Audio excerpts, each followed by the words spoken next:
Dearest, in the heart of Tehran, on Revolution Avenue, and a stone's throw from the University of Tehran, there is an electricity substation that found itself suddenly in the spotlight almost exactly 5 years ago. This box has a lot to do with the upheavals that have beset Iran in recent months. On the 27th of December 2017, a young woman named Vida Movahed climbed up the large grey gadget, took off her white hijab, stuck it on a wooden stick and waved it in the air as a sign of protest. She drew an immediate crowd and in under 10 minutes was arrested by security officers and taken away. Movahed came to be known as the Girl of Revolution Avenue.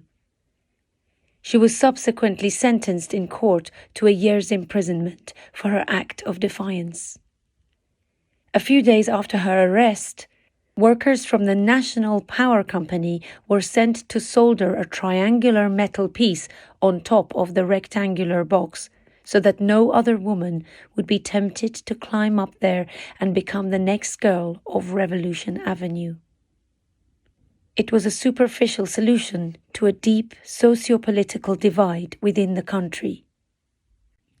5 years on, if you were to stand at the counter inside the France pastry shop, one of Tehran's oldest cafes, and look outside at the substation that Movahed climbed up, the very first thing you'd notice is that a significant number of women who pass are not wearing the hijab.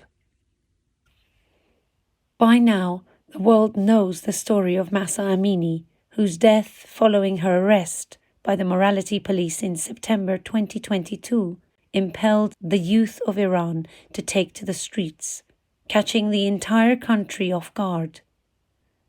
In the subsequent months, much has been written and said, especially outside Iran, about the momentous reckoning taking place in the life of the Islamic Republic.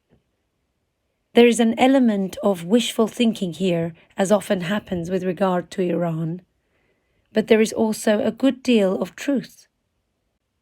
Iran is a complicated nation, and people in Tehran joke that every 6 months this sprawling plateau of so many identities and languages transforms into a different country altogether. And yet the Islamic Republic endures. The change which has occurred in recent months is certainly acute. Walking through the capital will reveal that a significant portion of the female population willingly continues to wear the hijab and does so insistently. However, a visible number of women also walk the streets with their heads entirely uncovered. This shift is unprecedented in the life of the Islamic Republic. Women with a variety of hairstyles and colors go about their business boldly without revealing, at least on the surface, any fear of the security forces occupying the corners of the major thoroughfares. The woman life freedom movement that evolved following Amini's death and the appearance of women on the streets of Iran not wearing the hijab is not unlike a sprint relay, with the baton first passed on the day Movahed climbed the substation. A lot of women whose basic motto is now a normal life do not necessarily know what happened on Revolution Avenue 5 years ago, and how fateful it turned out to be. The same goes for the young men who go out of their way to show solidarity by waving victory signs and smiling widely at the women who refuse to cover their heads. In the busy Hafta Square in the heart of the city, a young woman not wearing the hijab articulates her view, saying, "I want to dress freely. My mother hardly ever removes her hijab, but I'm not my mother. Respect for difference and diversity is what makes life beautiful." And yet, on the other side of the equation, the Islamic Republic has considered the hijab a red line and an ideological foundation for the last 40 years. Many within the regime consider losing this fight synonymous with surrendering, and surrender has never been part of the Islamic Republic's playbook. But what to do when so many young women in towns, large and small, across Iran are rejecting the hijab? One strategic option, the one that the regime seems to have adopted for the time being, is to do nothing. This has led to scenes that would have been unimaginable in this country half a year ago.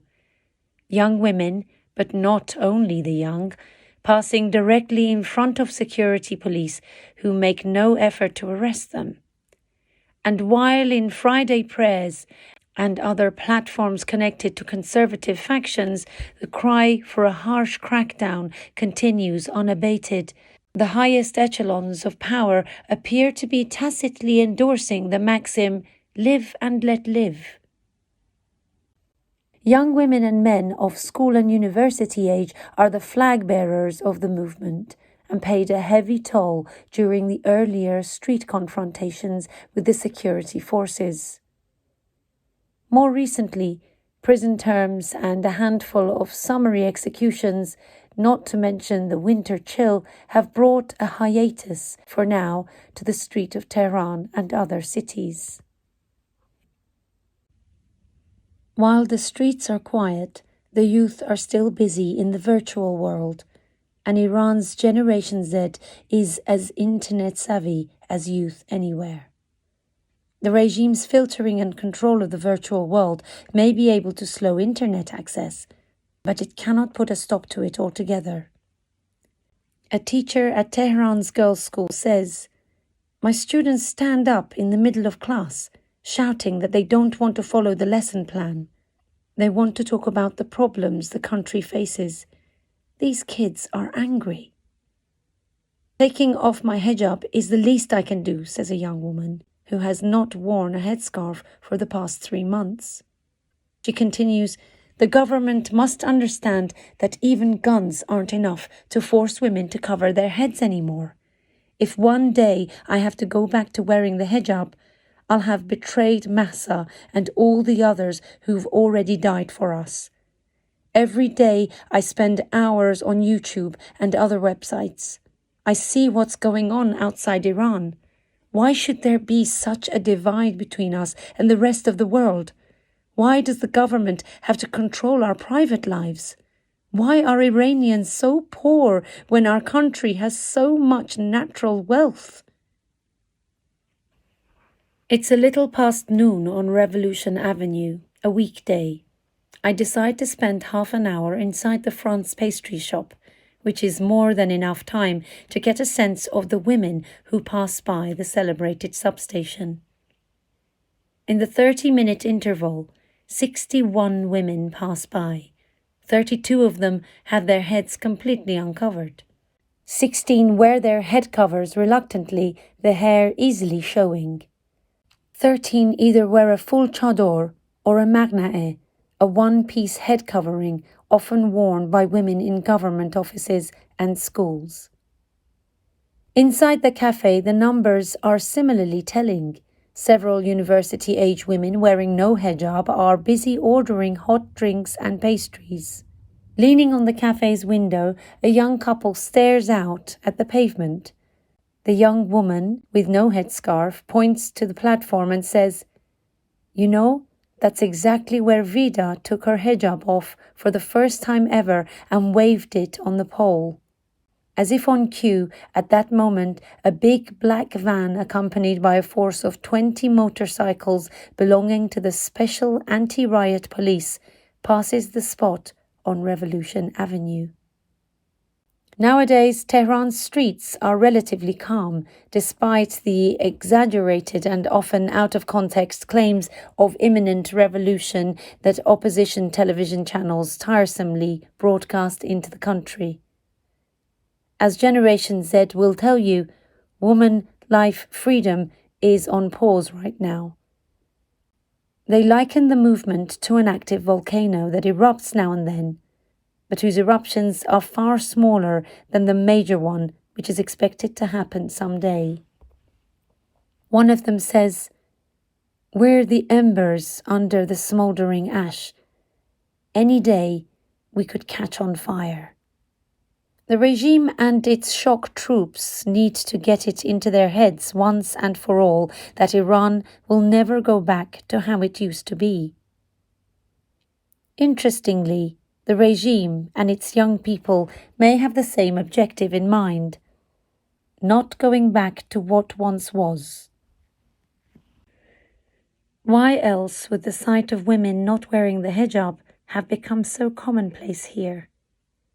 One could argue that rather than a volcano awaiting a great eruption, the Islamic Republic, after more than 4 decades of practice, has not necessarily perfected, but rather learned the art of allowing for seismic activity, sometimes even tectonic in scale, in order to preempt something of far larger a magnitude. This story is still unfolding. Yours always, A.